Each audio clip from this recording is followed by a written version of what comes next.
دیا گا مقدر ذیشان واضح خوش لوحان علامہ حضرت مولانا ندیم احمد گجر صاحب آف کمالیہ جو کہ خطاب ارشاد فرمان گے حضرت علامہ ندیم احمد گجر صاحب۔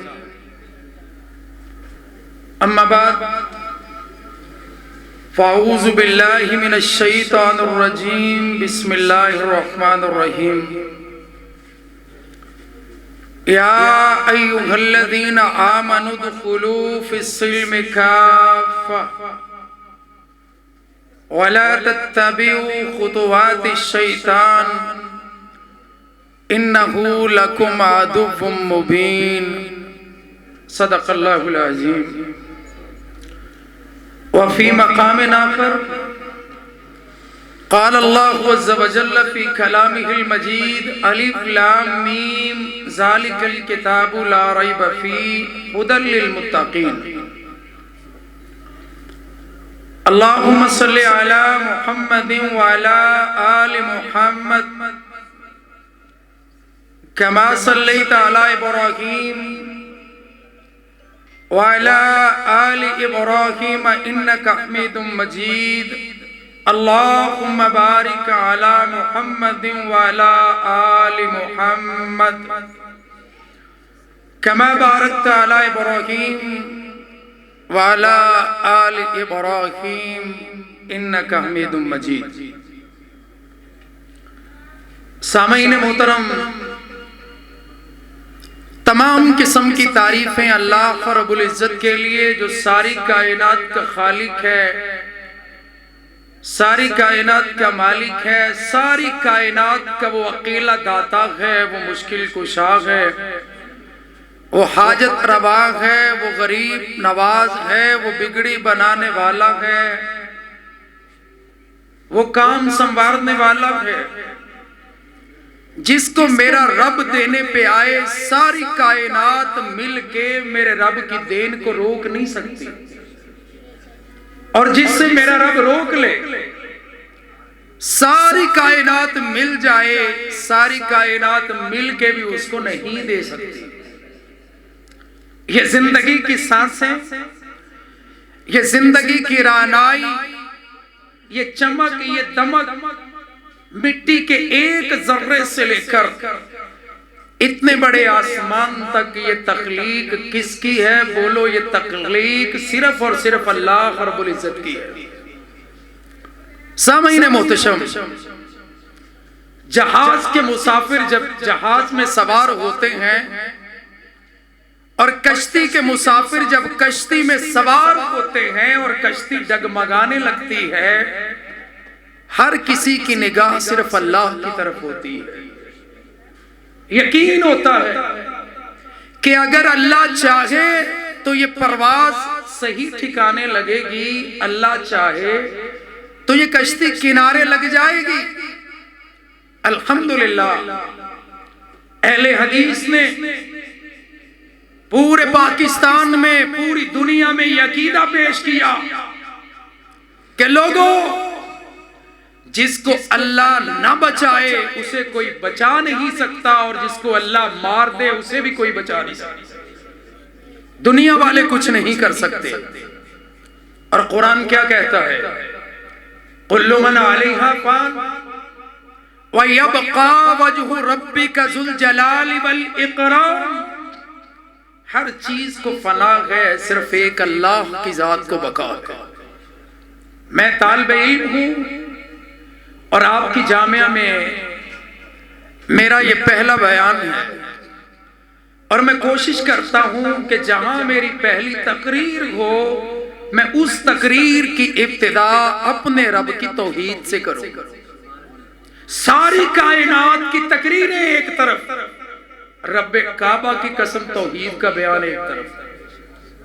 قرآن کریم فرقان حمید میں آدم علیہ السلام سے لے کر محمد رسول اللہ صلی اللہ علیہ وآلہ وسلم تک ہر نبی کی دعوت کا ابتدائی نقطہ اللہ رب العزت کی توحید تھا، اور توحید کے بعد ہم جو دعوت پیش کرتے ہیں، ہم کائنات کے لوگوں کو جس ذات کی طرف بلاتے ہیں وہ ذات محمد رسول اللہ صلی اللہ علیہ وآلہ وصحبہ وبارک وسلم کی ذات ہے۔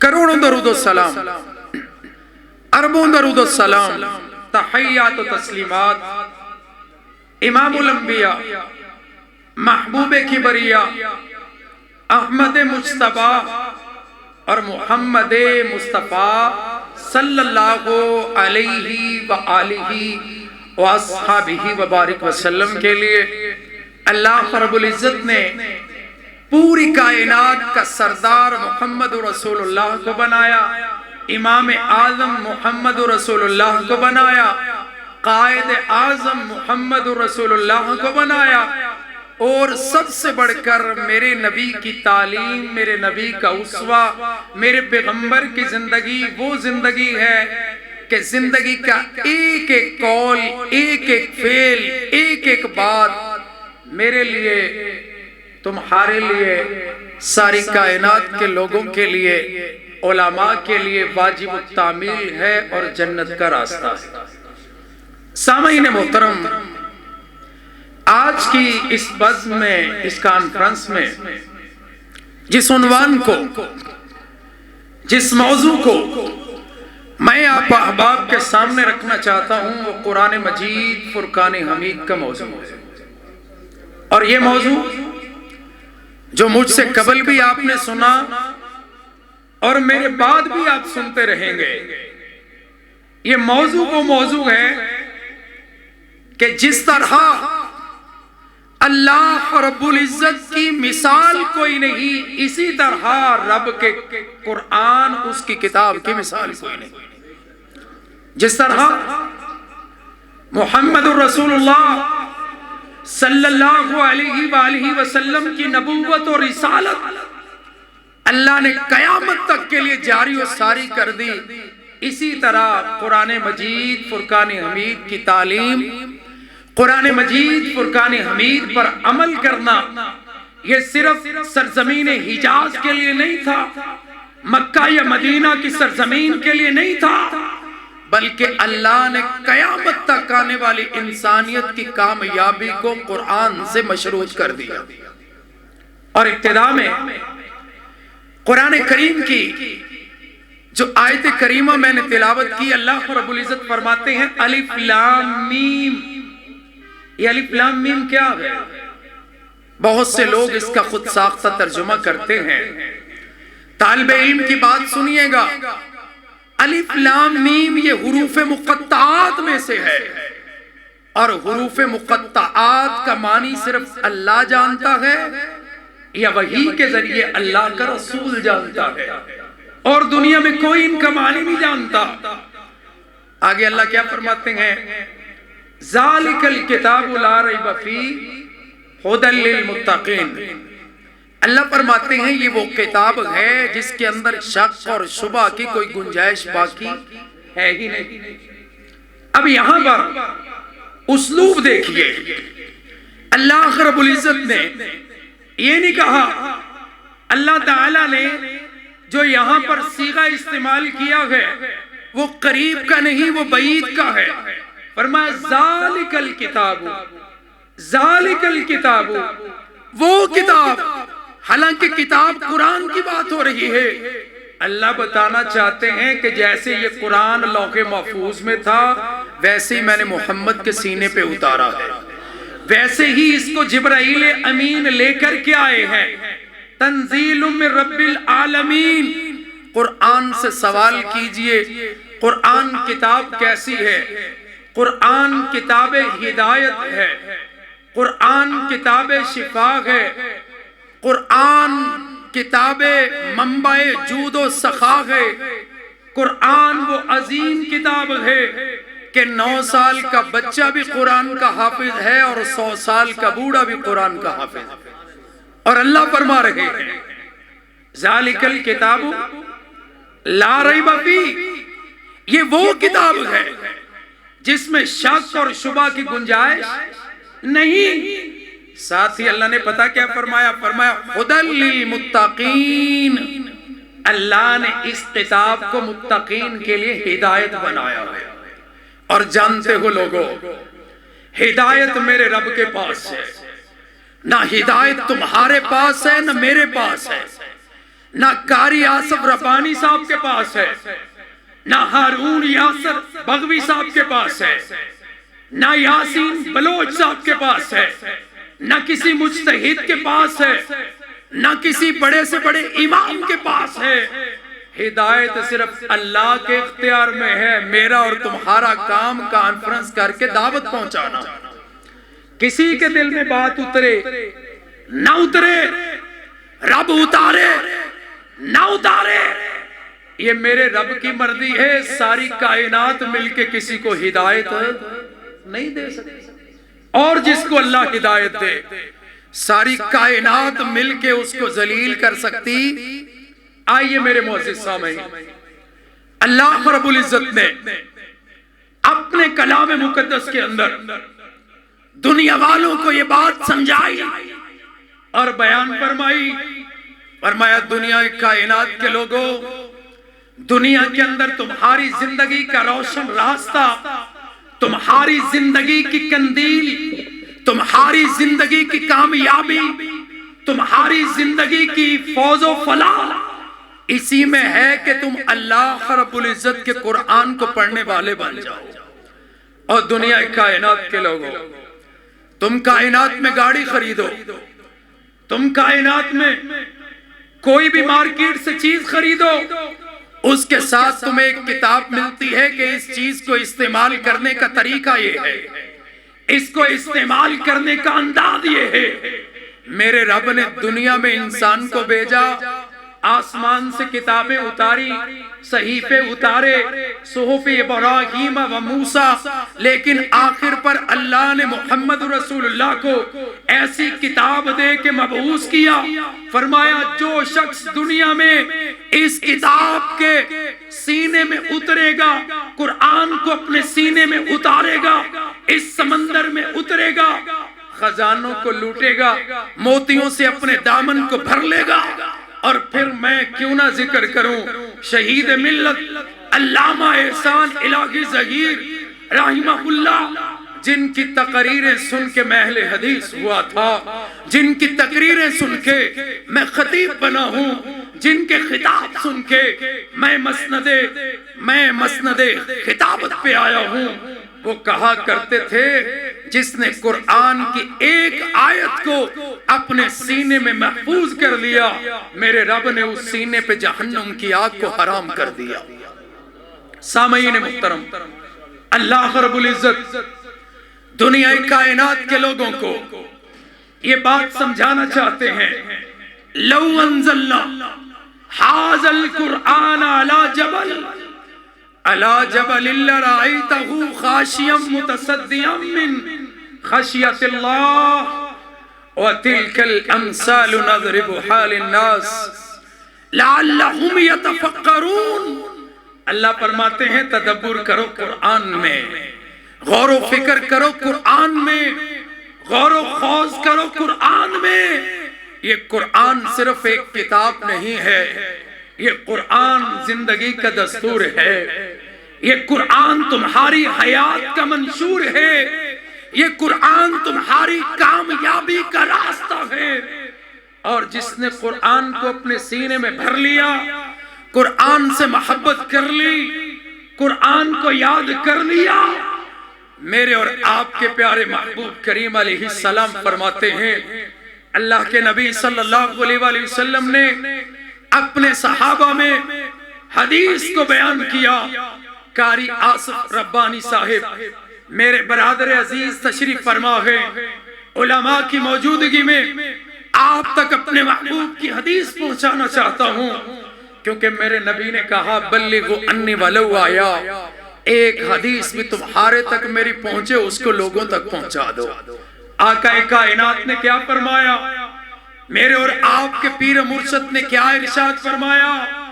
اللہ کے نبی صلی اللہ علیہ وآلہ وسلم فرماتے ہیں جو بندہ قرآن پڑھتا ہے، اس نے تہجد میں بھی قرآن پڑھا، اس نے فجر میں بھی قرآن پڑھا، پھر قرآن کو اپنی زبان سے بازار میں بھی پڑھتا ہے، مسجد میں بھی پڑھتا ہے، مدرسے میں بھی پڑھتا ہے، چلتے پھرتے اڑتے بیٹھتے بس قرآن ہی پڑھتا ہے، نماز پڑھ لی بس قرآن پڑھ رہا ہے، اور کوئی بات یاد ہی نہیں ہے۔ اللہ کے رسول فرماتے ہیں اوتیتہ افضل ما اوتی السائلین، اللہ تعالیٰ دعا مانگنے سے بہتر اس کو مال و دولت عطا فرما دیتا ہے۔ بس قرآن پڑھا ہے نا، قرآن نے روکا اس کو دعا مانگنے سے۔ دعا مانگنے کا وقت نہیں۔ اے میری روحانی ماں، میری روحانی بہن، تو نے قرآن سے وہ محبت کی۔ اے میرے جوانوں اور یوتھ فورس کے جوانوں، قرآن کو اپنے سینوں میں بھر لو، قرآن کو اپنی زندگی کا زیور بناؤ، قرآن کو اپنی زندگی کی خوبصورتی بناؤ۔ رب کعبہ کی قسم ہے، ساری کائنات میں کوئی جماعت پھر تمہارا مقابلہ نہیں کر سکتی، جو چلتے پھرتے اٹھتے بیٹھتے۔ آئیے میرے اور آپ کے پیارے محبوب کریم علیہ السلام اور میرے محبوب کریم علیہ السلام کے اصحاب کیا کہتے ہیں۔ اصحاب محمد، شاگردان محمد، میرے محمد کے مرید صلی اللہ علیہ وآلہ وسلم، صحابہ کرام کا طرز عمل کیا تھا؟ صحابہ کہتے ہیں جب اللہ کے رسول کے پاس کوئی آیت آتی، جبرائیل لے کے آتے، آسمان سے وحی آتی، محبوب خدا قرآن کی تلاوت کرتے، ہم قرآن کی تلاوت کو سنتے، آیات بینات کو سنتے، صحابہ کہتے ہیں ہم دوسری آیت یاد نہیں کرتے تھے جب تک ہم پہلی آیت پر عمل نہیں کر لیتے تھے۔ اور وہ صحابہ کہ جن کے بارے میں رب کا قرآن کہتا ہے کہ اللہ رب العزت نے ان کے لیے سجایا کیا، بنایا کیا؟ فرمایا وَلَكِنَّ اللَّهَ حَبَّبَ إِلَيْكُمُ الْإِيمَانَ وَزَيَّنَهُ فِي قُلُوبِكُمْ۔ کیا وہ منظر ہوگا جب میرے اور آپ کے پیارے محبوب اپنی مسجد میں، میرے محبوب اپنے حجرے میں، رب آسمان سے قرآن نازل کرتا ہوگا، میرے پیغمبر اصحاب میں آتے ہوں گے اور فرماتے ہوں گے صحابہ تمہارے لیے میرے رب نے ایمان کو عزیز بنا دیا ہے، تمہارے سینوں میں رب نے ایمان کو سجا دیا ہے۔ ذی وقار علماء کرام، سرزمین لاہور کے باسیوں، آج نیٹ پر ایک شخص ہے، اس کا نام حسن الایاری، انڈیا کا رہنے والا ہے، وہ نیٹ پہ آ کے پاکستان میں، پوری دنیا میں یہ کہتا ہے کہ تم ابو بکر اور عمر کا ایمان ثابت کرو، ابو بکر اور عمر کا اسلام ثابت کرو۔ اللہ کی قسم قرآن میں جب بھی رب نے ایمان والوں کا تذکرہ کیا ہے، ان ایمان والوں میں میرا ابو بکر بھی شامل ہے، میرا عمر بھی شامل ہے۔ اور علامہ احسان الہی ظہیر رحمہ اللہ کہا کرتے تھے کہ جس کتاب کے اندر ابو بکر کا ذکر نہیں، عمر کا ذکر نہیں، اس کتاب کے اندر اسلام کا تذکرہ نہیں آ سکتا۔ اور آج تو لوگوں نے بڑے سالوں کے بعد کہا نا، شہید ملت نے 1985 میں، 1984 میں اپنی مارکۃ الارا تقریر میں کہا تھا، لوگوں اگر کائنات میں ابو بکر مومن نہیں، پھر ساری کائنات میں کوئی بھی مومن ہے۔ اس ابو بکر نے قرآن کو حفظ کیا، اس ابو بکر صدیق نے رب کے قرآن کو حفظ کیا۔ اور میرے محمد کے بعد، میرے محمد کے منبر اور محراب کے پہلے خطیب کون ہے؟ کانا ابو بکر، ابو بکر ہیں۔ اور وہ حضرت عمر رضی اللہ تعالیٰ جن کے بارے میں نبوت کی زبان نے کہا، اللہ کے رسول اپنی مسجد میں آتے تھے، ابو بکر و عمر کو بلاتے تھے اور ان کے کندھوں پہ ہاتھ رکھ کے کہتے تھے، دایاں ہاتھ صدیق کے کندھے پہ، بایاں ہاتھ فاروق کے کندھے پہ، اور رکھ کے کیا کہتے تھے؟ اللہ کے رسول فرماتے تھے ہاقذا نبعث یوم القیامہ، ہم قیامت کے دن تینوں اپنے رب کی بارگاہ میں اکٹھے کھڑے ہوں گے۔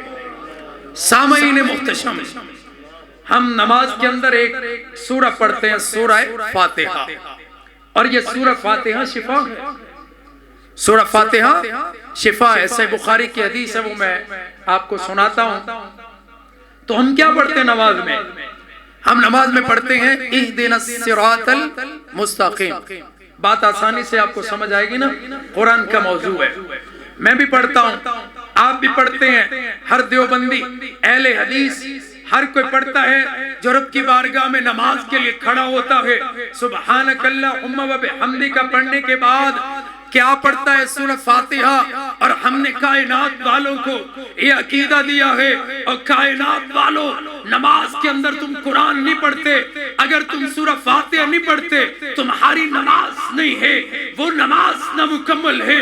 جس نماز کے اندر سورہ فاتحہ نہیں، رب وہی نماز قبول کرتا ہے جس نماز کے اندر سورہ فاتحہ پڑھی جاتی ہے، وہ امام کی ہو، وہ مقتدی کی ہو، وہ سری نماز ہو، وہ جہری نماز ہو۔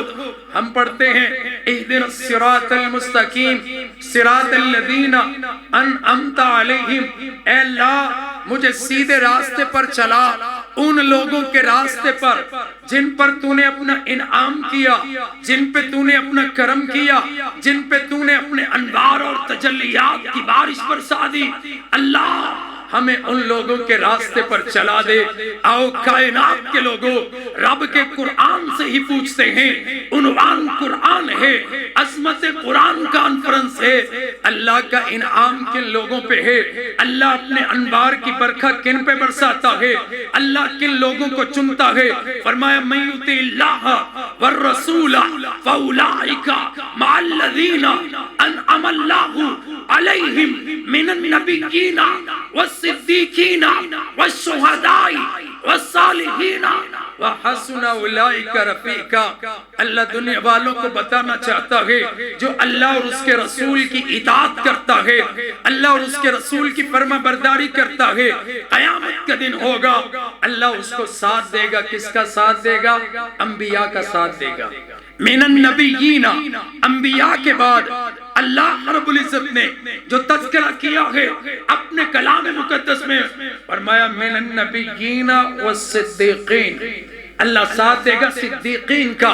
تو جب صدیقین کا تذکرہ آئے گا، سچے لوگوں کا تذکرہ آئے گا، سچے لوگوں میں سب سے پہلے کس کو شامل کرنا پڑے گا؟ ابو بکر صدیق کو۔ ابو بکر صدیق سچوں میں سے پہلے سچے ہیں۔ اور میں یہاں بھی قرآن پیش کروں، والذی جاء بالصدق وصدق بہ، رب فرماتے ہیں میرا نبی سچے قرآن کو لے کے آیا ہے، اور ابو بکر نے سب سے پہلے حضور کے سچ کی صداقت کو کائنات کے سامنے پیش کیا۔ آج ابو بکر کے ایمان پہ بات، آج عمر کے ایمان پہ بات، آج عثمان ذو النورین رضی اللہ تعالیٰ عنہ کے حوالے سے کائنات کے لوگ بات کرتے ہیں۔ آئیے میں عنوان کی بات کرتا ہوں، وعن عثمان ابن عفان رضی اللہ تعالیٰ قال قال رسول اللہ صلی اللہ علیہ وسلم خیرکم من تعلم القرآن وعلمہ، خیرکم اور لاہور کے لوگوں، چنگی امر سدھو کے باسیوں، اللہ کے رسول فرما رہے ہیں خیرکم حاجی صاحب کا وہ بیٹا جس نے قرآن کے 30 پاروں کو اپنے سینے میں اتارا ہے، اس کے متعلق میرے نبی کہہ رہے ہیں خیرکم تم میں سے بہتر وہ ہے جو قرآن پڑھتا ہے اور قرآن پڑھاتا ہے۔ قرآن کے 30 پارے بیٹے نے مکمل کیے، 30 پارے حفظ کر لیے، یاد کر لیے، اپنے ماں باپ کے لیے صدقہ جاریہ بن جائے گا اس کا قرآن کریم پڑھانا۔ وہ عثمان رضی اللہ تعالیٰ عنہ میرے اور آپ کے پیارے محبوب کریم صلی اللہ علیہ وسلم کی یہ حدیث پیش کرتے ہیں کہ اللہ کے نبی نے اپنی زندگی میں کہا لوگوں انگلش پڑھنے والا بہتر نہیں، لوگوں سائنس، فزکس، کیمسٹری، بایولوجی، دنیا بھر کا فلسفہ پڑھ لے، دنیا بھر کی ٹیکنالوجی پڑھ لے۔ اللہ کے نبی نے اس کو بہتر نہیں کہا، بلکہ سب پہ بیٹھ کر، چٹائی پہ بیٹھ کر، مدرسے کی ٹوٹی پھوٹی چھت کے نیچے رب کے قرآن کی تلاوت کرنے والا رب کہتا ہے، اللہ اپنے نبی کے ذریعے دنیا والوں کو بتا رہے ہیں، خیرکم من تعلم القرآن وعلمہ، تم میں سے بہتر وہ ہے جو قرآن پڑھتا ہے اور قرآن پڑھاتا ہے۔ سامعین محتشم، سامعین محترم، کتاب الجامع الصحیح البخاری، نبی کریم صلی اللہ علیہ وآلہ وسلم فرماتے ہیں، میرے محبوب کریم علیہ السلام کے صحابہ ایک سفر پہ نکلے، صحیح بخاری کی حدیث، آپ کی سماعتوں کی نظر کرنے لگا ہوں، آپ کی سماعتوں میں رس گولے میرے محمد کی حدیث، آپ کو اچھی لگے قرآن کی آیات بینات۔ اللہ کے نبی صلی اللہ علیہ وسلم کے صحابہ ایک سفر پہ تھے، ایک قبیلے کے قریب پڑاؤ کیا، رک گئے، ٹھہر گئے، قبیلے کے لوگ آئے اور کہنے لگے ہمارا سردار بیمار ہے، تم محمد کے سپاہی ہو، تم محمد کے شاگرد ہو، تم محمد کے مرید ہو، محمد صلی اللہ علیہ وسلم کی دعوت کو کائنات میں پھیلانے والے ہو، ہمارے سردار کا علاج کرو۔ ایک صحابی رسول کہتے ہیں میں نے سورہ فاتحہ پڑھ کر اس سردار کو دم کر دیا۔ بولو کیا پڑھا؟ سورہ فاتحہ پڑھی، قرآن کریم کی سورہ فاتحہ پہلی سورت پڑھی اور دم کر دیا۔ اللہ نے اس سردار کو اسی وقت شفا عطا فرما دی۔ حدیث کے لفظ ہیں، ذمہ داری سے حدیث پیش کر رہا ہوں۔ اللہ کے نبی صلی اللہ علیہ وسلم کے صحابی کہتے ہیں کہ پھر انہوں نے 30 بکریاں ہماری خدمت میں پیش کی تحفے کے طور پر، اور کہا محمد کے جانباز مجاہدو، تم نے علاج کیا ہے قرآن سے، ہم دنیا والوں کو بتا رہے ہیں کہ پھونکوں میں علاج نہیں ہے، تعویذ میں علاج نہیں ہے، منتر پڑھنے میں علاج نہیں ہے، بڑے بڑے چلے کاٹنے میں علاج نہیں ہے، لوگوں کو گمراہ کرنے میں علاج نہیں ہے۔ آؤ، اگر روحانی بیماریوں کا علاج چاہتے ہو، اگر جسمانی بیماریوں کا علاج چاہتے ہو، پھر رب کے قرآن کو کھول لو۔ قرآن کہتا ہے وَنُنَزِّلُ مِنَ الْقُرْآنِ مَا هُوَ شِفَاءٌ وَرَحْمَةٌ لِّلْمُؤْمِنِينَ، رب نے اس قرآن کو میرے لیے، تمہارے لیے اور قیامت تک آنے والی انسانیت کے لیے شفا بنا دیا۔ اللہ کے نبی صلی اللہ علیہ وآلہ وسلم آئے، میرے اور آپ کے پیارے محبوب کریم علیہ السلام کیا فرماتے ہیں؟ محبوب کریم صلی اللہ علیہ وآلہ وسلم فرماتے ہو میرے صحابہ یہ بکریاں کہاں سے آئیں؟ یا رسول اللہ میں نے دم کیا، یا رسول اللہ میں نے علاج کیا۔ میرے محبوب کریم علیہ السلام فرماتے ہیں پھر ایسے کرو، ان بکریوں کو بانٹ لو اور ان میں محمد کا حصہ بھی رکھنا۔ آئیے، حضرت عمر رضی اللہ تعالی اللہ کے قرآن کے حافظ تھے، حضرت عمر رضی اللہ تعالی قرآن حفظ کرنے والے تھے، میرے محمد رسول اللہ سے قرآن سننے والے تھے، میرے محمد رسول اللہ صلی اللہ علیہ وسلم کا قرآن پڑھنا صحابہ کے دلوں پر انوار رسالت کی تجلیات براہ راست پڑھ رہی تھی۔ قرآن یاد کر لیا، اور حضرت عمر رضی اللہ تعالیٰ کا جب دور خلافت آیا، حضرت عمر اپنی مجلس شورا کے ارکان کے اندر انہی افراد کو شامل کیا کرتے تھے جو لوگ قرآن کے حافظ ہوتے تھے یا قرآن کا علم رکھنے والے ہوتے تھے۔ حضرت عمر رضی اللہ تعالیٰ نے حضرت نافع بن حارث رضی اللہ تعالیٰ عنہ کو مکہ کا گورنر بنا دیا۔ حضرت عمر رضی اللہ تعالیٰ نے انہیں مکہ کا گورنر بنا دیا۔ حضرت نافع رضی اللہ تعالیٰ مکہ چھوڑنا چاہتے تھے، سفر پہ جانا چاہتے تھے، انہوں نے اپنا قائم مقام گورنر کس کو بنایا؟ انہوں نے اپنا قائم مقام گورنر عبد الرحمن ابن ابزی رضی اللہ تعالی عنہ کو بنا دیا۔ حضرت عمر رضی اللہ تعالی عنہ کے پاس پہنچے، آئیے لوگوں، آج حکمرانوں کے لیے نمونہ اللہ کی کتاب ہے، آج دستور حکمرانوں کے لیے رب کا قرآن ہونا چاہیے، میرے محمد کا فرمان ہونا چاہیے۔ 10 لاکھ مربع میل کا حکمران ہے، حضرت عمر ہے، لیکن گورنر کس کو بنا رہے ہیں؟ جو قرآن کا علم رکھنے والا ہے، جو قرآن کو اپنے سینے میں محفوظ کرنے والا ہے۔ جب حضرت عمر رضی اللہ تعالیٰ عنہ کے پاس پہنچے نا حضرت نافع رضی اللہ تعالیٰ عنہ، فرمایا تم نے اپنا قائم مقام گورنر کس کو بنایا ہے؟ تم جو سفر پہ آئے ہو، تم نے مکہ کو چھوڑا ہے۔ فرمایا میں نے عبد الرحمن ابن ابزی رضی اللہ تعالیٰ عنہ کو اپنا قائم مقام بنایا ہے۔ کہ کون عبد الرحمن ابن ابزی؟ کہا وہ ایک غلام ہے لیکن وہ سب سے زیادہ رب کے قرآن کا علم رکھتا ہے کون وہ؟ غلام، لیکن قرآن کا علم سب سے زیادہ رکھتا ہے۔ حضرت عمر رضی اللہ تعالیٰ خوش ہوئے اور کہنے لگے میرے اور آپ کے پیارے محبوب نے یہی فرمایا تھا، ان اللہ یرفع بہذا الکتاب اقواما ویضع بہ آخرین۔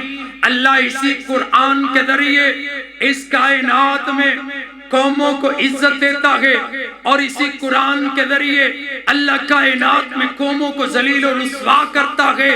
اور اقبال نے اسی کی ترجمانی اپنے شکوہ اور جواب شکوہ میں کی ہے۔ فرمایا وہ معزز تھے زمانے میں مسلمان ہو کر، اور ہم خار ہوئے تارک قرآن ہو کر۔ آج ہماری زندگیوں میں انقلاب کیوں نہیں ہے؟ آج ہماری زندگیوں میں وہ سکون کیوں نہیں ہے؟ آج ہماری زندگیوں میں وہ بہار کیوں نہیں ہے؟ اس لیے میرے معزز سامعین کہ ہم قرآن پڑھتے ہیں لیکن قرآن پہ ہمارا عمل نہیں ہے۔ ہماری معیشت قرآن کے خلاف ہے، ہماری سیاست قرآن کے خلاف ہے، ہماری معاشرت قرآن کے برعکس ہے۔ آج ضرورت اس امر کی ہے کہ ہم قرآن کریم کو اپنی زندگیوں کا اوڑھنا، بچھونا، چلنا، پھرنا، ایک ایک عمل جب قرآن کے مطابق ہو جائے گا، انشاءاللہ وہ دن دور نہیں جب اللہ تعالیٰ ہماری آنکھوں کے سامنے ہمیں فتح و کامیابی عطا فرمائے گا۔ آئیے میرے معزز سامعین، قرآن لفظ قرأت سے ہے، اور قرأت کا معنی ہوتا ہے پڑھنا۔ قرآن وہ کتاب ہے جس کی بار بار بار تلاوت کی جاتی ہے، اسی وجہ سے اس کو قرآن مجید کہتے ہیں۔ سامعین محترم، ساری دنیا میں انواع و اقسام کی کتابیں ہیں۔ کوئی کتاب سال کے بعد تبدیل، کوئی 2 سال کے بعد تبدیل، کوئی 4 سال کے بعد تبدیل، کوئی 10 سال کے بعد تبدیل۔ ایک قرآن مجید ہے، 23 سال کے عرصے میں اللہ رب العزت نے اس قرآن کریم کو میرے محمد رسول اللہ کے سینے پہ اتارا، اور 23 سال کے بعد میرے محبوب کے اصحاب نے اس قرآن کو کائنات کے لوگوں تک پہنچا دیا۔ ابو بکر صدیق نے قرآن کو جمع کر کے وہ نسخہ عمر فاروق کو دیا، پھر عثمان غنی رضی اللہ تعالی نے اپنے دور اقتدار میں قرآن کے وہی نسخے پوری دنیا تک پھیلا دیے۔ آج وہی نسخے جو حضرت عثمان رضی اللہ تعالی عنہ نے مرتب کیے، دنیا تک پہنچائے، ان میں سے ایک نسخہ تاشکند کے اندر موجود ہے، ایک نسخہ توپ کاپی میوزیم، ایک نسخہ ترکی کے اندر موجود ہے، اور ایک نسخہ لندن کے اندر موجود ہے، ایک نسخہ دمشق کے اندر موجود ہے، اور جو توپ کاپی میوزیم کے اندر حضرت عثمان رضی اللہ تعالیٰ عنہ کے قرآن کا نسخہ موجود ہے، اس پہ حضرت عثمان کا خون لگا ہوا ہے کہ جب وہ دنیا سے گئے تو رب کے قرآن کی تلاوت کر رہے تھے، اللہ کے قرآن کو پڑھ رہے تھے۔ اللہ دنیا والوں کو یہ بتانا چاہتا ہے کہ زندگی میں جتنی کتابیں مرضی پڑھ لو، تمہیں دنیا میں عزت ملے گی تو قرآن کی وجہ سے ملے گی، تمہیں عظمت ملے گی قرآن کی وجہ سے ملے گی، عفت ملے گی قرآن کی وجہ سے ملے گی۔ آئیے میرے اور آپ کے پیارے محبوب کریم حضرت محمد رسول اللہ صلی اللہ علیہ وسلم کے صحابی حضرت عباد بن بشیر رضی اللہ تعالیٰ عنہ، حضرت عباد بن بشیر رضی اللہ تعالیٰ عنہ فرماتے ہیں غزوہ ذات الرقاع سے واپسی ہوئی، محمد رسول اللہ صلی اللہ علیہ وسلم بھی ساتھ تھے، ایک جگہ پر قافلے نے پڑاؤ کیا۔ عباد بن بشیر کہتے ہیں عمار بن یاسر میرے مواخاتی بھائی تھے۔ جب اللہ کے نبی مکہ سے مدینہ ہجرت کر کے آئے، انصار اور مدینہ کو، انصار مدینہ کو، مہاجرین مکہ کو میرے اور آپ کے پیارے محبوب نے آپس میں بھائی بھائی بنایا تھا اور بھائی بنا دیا۔ عباد بن بشیر رضی اللہ تعالیٰ عنہ فرماتے ہیں خیمہ لگ گیا، اللہ کے نبی آرام کرنے لگے۔ اللہ کے رسول نے فرمایا کون ہے جو میں محمد کی خاطر رات کو پہرا دے گا؟ عباد بن بشیر کہتے ہیں میں نے کہا یا رسول اللہ میں اور میرے ساتھی آپ کے لیے پہرا دیں گے۔ اللہ کے نبی صلی اللہ علیہ وسلم آرام کرنے لگے۔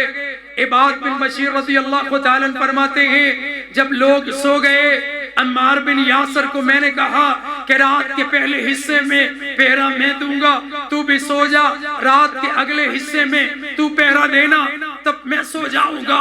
یہ صحابہ میرے محمد کی تربیت یافتہ تھے، یہ جماعت میرے محمد کی پیدا کردہ تھی کہ جن کی تربیت میرے محمد نے کی، اور ایسی انقلابی جماعت تھی کہ اللہ کے حکم سے جدھر بھی صحابہ گئے وہ فتوحات کا سلسلہ اللہ رب العزت نے ان کے ہاتھوں سے شروع کر دیا، اسلام کی سلطنت کو رب نے وسیع کر دیا۔ عباد بن بشیر کہتے ہیں میرے نبی سو گئے اور میں نے کیا سوچا، میں نے کہا عباد سونا کیا ہے، جاگنا تو ہے، تو وضو کر کے رب کے حضور کھڑا ہو جا اور نماز میں رب کے قرآن کی تلاوت کر۔ عباد بن بشیر کہتے ہیں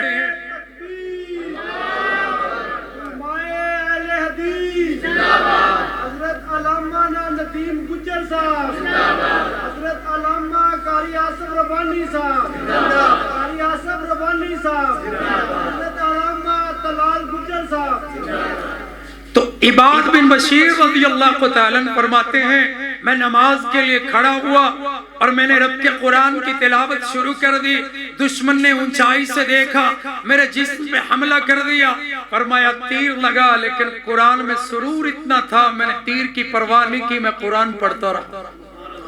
صحابی رسول کہتے ہیں دشمن نے دیکھ ایک تیر سے اس کا کچھ نہیں بگڑا، اس نے پھر تیر پھینکا، میرے جسم میں پیوست ہو گیا، میں رب کے قرآن کی تلاوت کر رہا ہوں، دشمن نے تیسرا تیر پھینکا، میرے جسم میں پیوست ہو گیا، خون کا فوارہ نکلا، میں نے جلدی سے ابن یاسر کو جگایا اور میں نے کہا دیکھو میری کیفیت کیا ہے، کہنے لگے یہ بات تم نے پہلے کیوں نہیں بتایا، جب پہلا تیر لگا اسی وقت کیوں نہیں بتایا، دوسرا تیر لگا اس وقت کیوں نہیں بتایا؟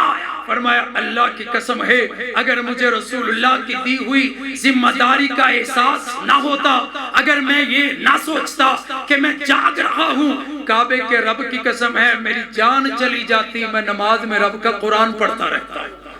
یہ تھے میرے محبوب کے صحابہ، یہ تھے میرے محبوب سے محبت کرنے والے، میرے محبوب سے پیار کرنے والے، میرے محبوب کا کلمہ پڑھنے والے۔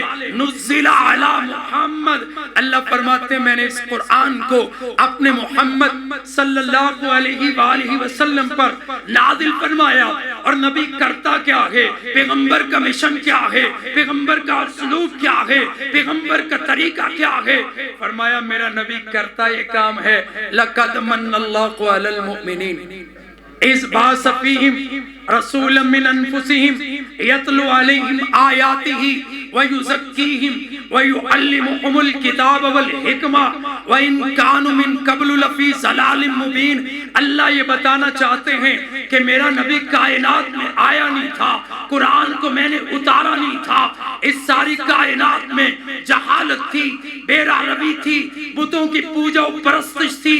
اللہ فرماتے ہیں پھر میں نے جب قرآن کو اتار دیا، محمد کریم کو بھیجا ہے، نبوت و رسالت دی ہے، اعلان نبوت ہوا ہے، میرے نبی نے سب سے پہلے یہ کام کیا ہے، فرمایا یزکیہم، سب سے پہلے میرے نبی نے ان کا تزکیہ نفس کیا۔ اور اگلی بات اللہ نے کیا ارشاد فرمائی، فرمایا یعلمہم الکتاب والحکمہ، میرے نبی نے سب سے پہلے صحابہ کو قرآن سکھایا ہے، والحکمہ، حکمت، دانائی، حدیث مراد ہے۔ اللہ کے نبی نے اصحاب محمد کو کیا سکھایا، اللہ کے رسول نے ان کو قرآن سکھایا اور ان کے نفوس کا تزکیہ کر دیا۔ یہ قرآن بتاتا ہے ہدایت کیا ہے، قرآن بتاتا ہے گمراہی کیا ہے، قرآن بتاتا ہے جنت کی راہ کیا ہے، قرآن بتاتا ہے فوز و فلاح کیا ہے، قرآن بتاتا ہے رب کی معرفت کیا ہے، قرآن بتاتا ہے محمد کی رسالت کیا ہے، قرآن بتاتا ہے جنت کا راستہ کیا ہے، قرآن بتاتا ہے جہنم کا خوف کیا ہے، قرآن بتاتا ہے دنیا کی زندگی کیا ہے، قرآن بتاتا ہے اسلام کیا ہے، اور قرآن بتاتا ہے یا ایھا الذین آمنوا ادخلوا فی السلم کافہ۔ اے دنیا کائنات کے لوگوں، سارے کے سارے اسلام میں داخل ہو جاؤ، تمہاری زندگی اسلام کے مطابق ہو، تمہاری زندگی قرآن کے مطابق ہو، محمد صلی اللہ علیہ وسلم کے فرمان کے مطابق ہو۔ وَالنَّجْمِ إِذَا هَوَىٰ مَا ضَلَّ صَاحِبُكُمْ وَمَا غَوَىٰ وَمَا يَنطِقُ عَنِ الْهَوَىٰ إِنْ هُوَ إِلَّا وَحْيٌ يُوحَىٰ۔ وہ پیغمبر جو رب کی مرضی کے بغیر اپنے ہونٹوں کو کھولتا نہیں ہے، رب قرآن بھیجتا ہے، میرا نبی زبان نبوت سے اپنے اصحاب کو قرآن سکھاتا ہے۔ ابی ابن کعب رضی اللہ تعالیٰ سے نبی پاک علیہ السلام فرماتے ہیں ابی تو اپنی زبان سے ذرا قرآن کی تلاوت کر، میں محمد تیری زبان سے قرآن کی تلاوت سننا چاہتا ہوں۔ یا رسول اللہ آپ تو نبی ہیں، آپ قرآن پڑھئے، میں آپ سے قرآن سنوں۔ میرے اور آپ کے پیارے محبوب کیا فرماتے ہیں؟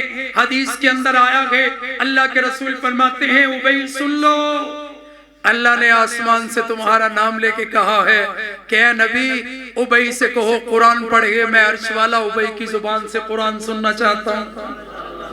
حضرت ابی کہتے ہیں یا رسول اللہ نے میرا نام لیا ہے؟ فرمایا جی ابی اللہ نے تیرا نام لیا ہے۔ حدیث میں آیا جب اللہ کے رسول نے کہا اللہ نے تیرا نام لیا، حضرت ابی کی آنکھوں میں آنسو آ گئے۔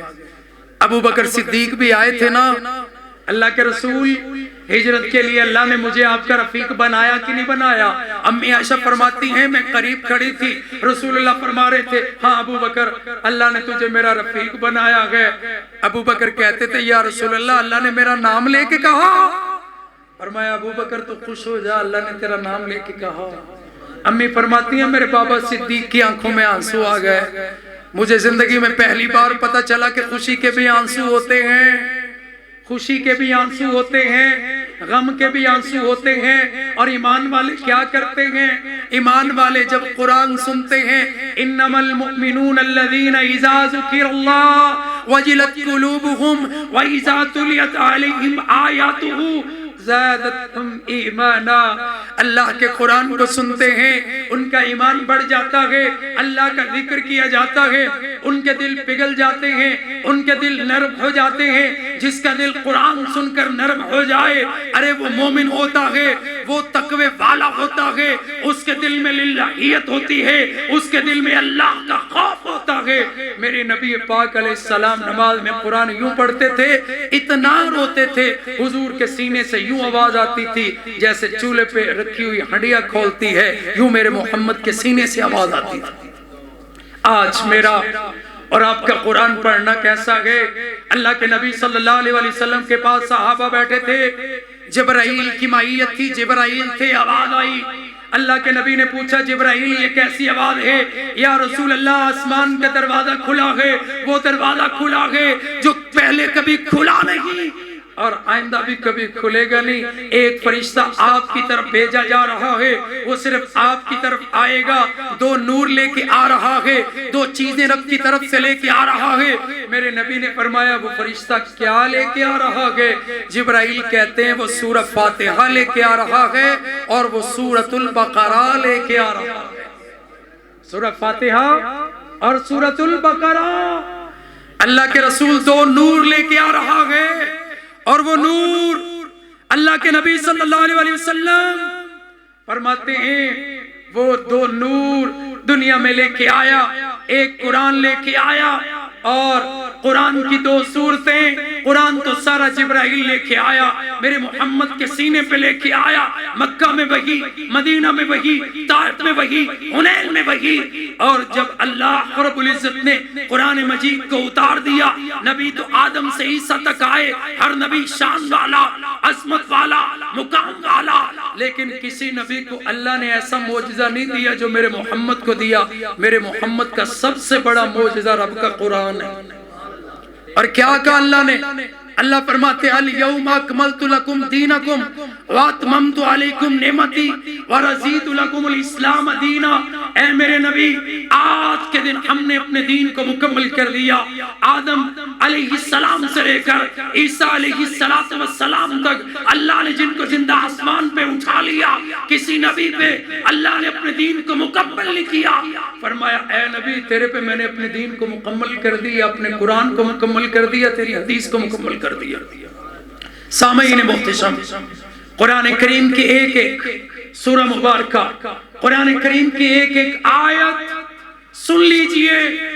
ذمہ دار خطیب، ذمہ دار سٹیج، پورے قرآن کو پڑھ کے دیکھ لیں۔ پورے قرآن کے ہر پارے میں، ہر رکوع میں، ہر سورت میں اللہ نے اپنی توحید کو بیان کیا۔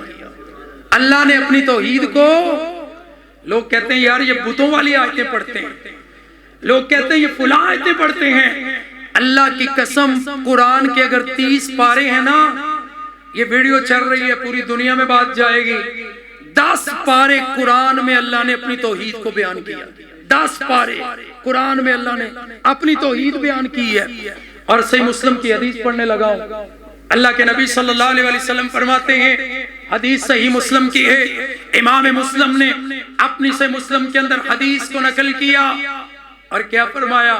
اللہ کے نبی صلی اللہ علیہ وآلہ وسلم فرماتے ہیں، قسم ہے اس ذات کی جس کے قبضے میں محمد صلی اللہ علیہ وآلہ وسلم کی جان ہے۔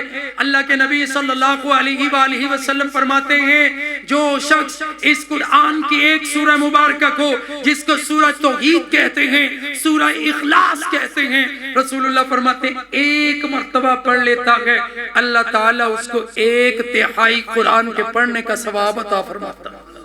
1/3 یعنی 1/3 قرآن۔ ایک بار سورہ فاتحہ پڑھی، اللہ تعالیٰ نے 10 پارے پڑھنے کا ثواب عطا فرمایا۔ اور رسول اللہ صلی اللہ علیہ وسلم فرماتے ہیں کہ میں محمد پسند کرتا ہوں کہ جب تم سونے لگو تو 1/3 قرآن پڑھ لو۔ جب سونے لگو 1/3 قرآن پڑھ لو۔ صحابہ نے کہا یا رسول اللہ یہ تو ہمارے لیے مشکل ہے، ہم کام کاج کرتے ہیں، تھک جاتے ہیں۔ اللہ کے رسول فرماتے ہیں میں تمہیں ایک سورت نہ بتا دوں جو تم ایک سورت ہی پڑھ لو تو 1/3 قرآن کے برابر ہے۔ رسول اللہ فرماتے ہیں سورت اخلاص پڑھ لیا کرو، اللہ تمہیں 1/3 قرآن پڑھنے کا ثواب عطا فرما دے۔ سامعین محتشم، آج پوری دنیا میں مسلمانوں کی صورتحال کیا ہے؟ آج فرقہ واریت، فرقہ پرستی، آج جنگ و جدل، آج قتل و غارت، آج غزہ میں، آج فلسطین میں، آج جگہ جگہ دنیا میں مسلمان مجبور، مسلمان مقہور، مسلمان مفلس و کلاش۔ اس کی ایک ہی وجہ ہے آج ہماری زندگیوں میں قرآن کی بہار نہیں۔ اللہ فرماتے تمہیں کیا ہو گیا؟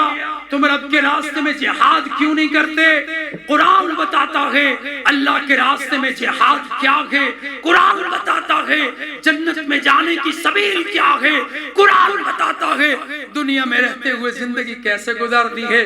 آج غزہ کے مسلمان، غزہ کی بہنیں، غزہ کے بچے، وہاں کے جوان مسلمانوں کو پکار پکار کے کہتے ہیں او مسلمانوں آ جاؤ ہماری مدد کے لیے، آ جاؤ ہمارے لیے۔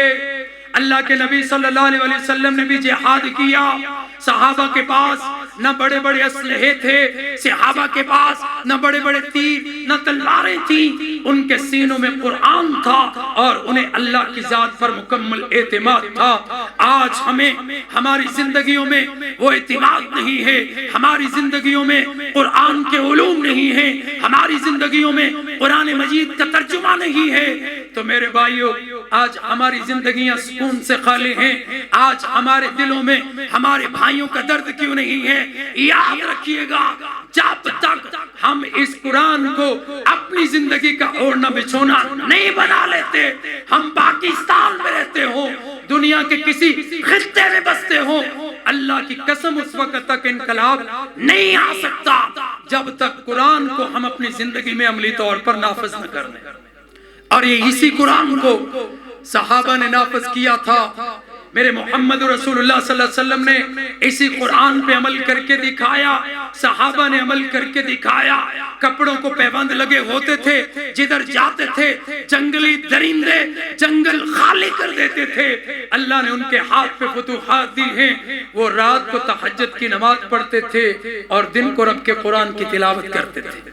سامعین محتشم، بحیثیت طالب علم سرزمین کمالیہ سے آیا ہوا آپ کا یہ خطیب بھائی آپ سے یہ گزارش کرتا ہے، کم از کم اپنی زندگی میں قرآن کریم کو ایک مرتبہ ترجمے کے ساتھ ضرور پڑھو، قرآن کریم کو ترجمے کے ساتھ، پھر تمہیں پتا چلے گا ایاک نعبد و ایاک نستعین، اللہ ہم تیری ہی عبادت کرتے ہیں، اللہ ہم تجھ ہی سے مدد مانگتے ہیں، پھر غیر اللہ سے مدد نہیں مانگو گے، دنیا والوں کو بتاؤ گے کہ دیکھو یہ قرآن تو رب کی توحید کو بیان کرتا ہے، رب کی الوہیت کو بیان کرتا ہے، رب کی شان صمدیت کا تذکرہ کرتا ہے، لم یلد ولم یولد کہتا ہے، لیسا کمثلہ شیء کا درس قرآن دیتا ہے، میرے رب جیسی کوئی چیز نہیں ہے، وَلَوْ كَانَ الْبَحْرُ مِدَادًا لِكَلِمَاتِ رَبِّي لَنَفِدَ الْبَحْرُ قَبْلَ أَن تَنفَدَ كَلِمَاتُ رَبِّي وَلَوْ جِئْنَا بِمِثْلِهِ مَدَدًا، ساری دنیا کے سمندر سیاہی بنا کے رب کی تعریف لکھو، سارے ختم ہو جائیں گے، میرے رب کی تعریف ختم جان دی ہوئی اسی کی تھی۔ حق تو یہ ہے کہ حق ادا نہ ہوا، اگر جہاد کرتے ہوئے، اگر علامہ احسان الہی ظہیر کے روحانی بیٹے بنتے ہوئے، اگر یوتھ فورس کے شاہین بنتے ہوئے، ساجد میر کی قیادت میں مرکزی جمعیت اہل حدیث پاکستان کے جھنڈے کے تلے آ کر غزہ کے بھائیوں کے لیے جہاد کا سوچنے والے، فنڈ دینے والے، مال جان پیش کرنے والے اگر ہم بن جائیں، رب کعبہ کی قسم ہے صرف اسرائیل کو نہیں پوری دنیا کو پتہ چل جائے گا، دنیا میں اگر سپر پاور قوم ہے تو قرآن کو ماننے والے مسلمان ہیں، کوئی اور نہیں ہے۔ وہ تو موت سے ڈرتے ہیں، انہیں موت سے خوف آتا ہے، لیکن مومن قرآن کو پڑھ کے اپنے دل سے موت کا خوف نکال دیتا ہے۔ ان الذین قالوا ربنا اللہ ثم استقاموا تتنزل علیہم الملائکہ الا تخافوا ولا تحزنوا وابشروا بالجنۃ التي کنتم توعدون۔ یا اللہ، جہاں میرا علامہ احسان لیٹا ہے تو قبر پہ کروڑوں رحمتوں کی برکھا برسا دے۔ اے اللہ، جہاں میرا حبیب الرحمن یزدانی لیٹا ہے، اللہ شہدائے قلعہ لچمن سنگھ کی قبروں پہ اپنی رحمتوں کی برکھا برسا۔ اللہ، جب تک اہل حدیث کا ایک ایک خطیب، ایک ایک امام مصلی پہ کھڑے ہونے والا اور ایک ایک فرزند زندہ ہے، اللہ ہمیں اسی قرآن کی تعلیم کو لوگوں کے سامنے بیان کرنے والا بنا دے۔ اللہ ہمیں زندہ رکھے تو ایمان کے ساتھ، موت آئے تو پختہ ایمان کے ساتھ۔ اور اقبال نے بڑا خوب کہا تھا، جو قصد منزل حق ہے تو پھر کتاب مبین کو ہجوم تیرا شبی میں چراغ رخ بنا لو۔ اور اقبال ہی نے کہا تھا، لکھنا نہیں آتا تو میری جان پڑھا کر، لکھنا نہیں آتا تو میری جان پڑھا کر، ہو جائے گی تیری مشکل آسان پڑھا کر۔ پڑھنے کے لیے اگر تجھے کچھ نہ ملے تو چہروں پہ لکھے درد کے عنوان پڑھا کر۔ تیری لاریب روح کو تاثیر ملے گی، تیری لاریب روح کو تاثیر ملے گی، تو قرب کے لمحات میں قرآن پڑھا کر، اور آ جائے گا اقبال تجھے جینے کا قرینہ، تو سرور کونین کے فرمان پڑھا کر زمانہ بڑے شوق سے سن رہا تھا، ہم ہی سو گئے داستان کہتے کہتے۔ اقول قولی ھذا والحمد للہ رب العالمین۔